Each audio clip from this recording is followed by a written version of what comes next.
Welcome to Kellogg Public Library's virtual story time. My name is Sherry. The story I'm going to share with you today is Birds by Kevin Henkes, illustrated by Laura Dronzek.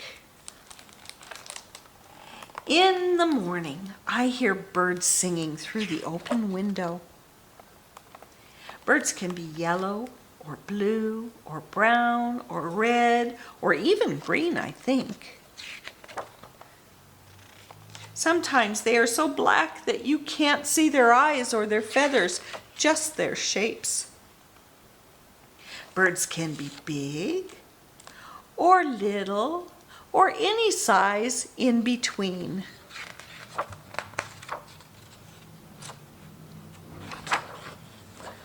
Get the next page.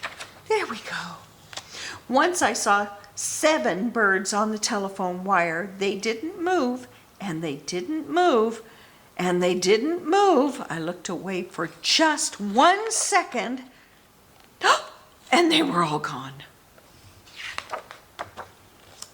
If birds made marks with their tail feathers when they flew, think what the sky would look like. If clouds were birds, the sky would look like this or this. Sometimes in winter, a bird in a tree looks like one red leaf left over. Can you find the bird? There it is.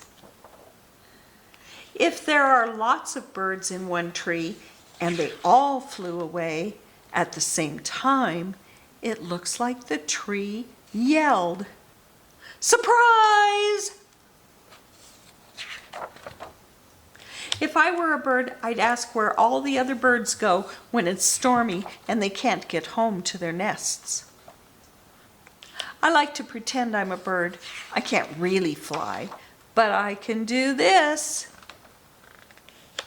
I can sing. And that's the end of that story. Thank you so much for listening. See you next time.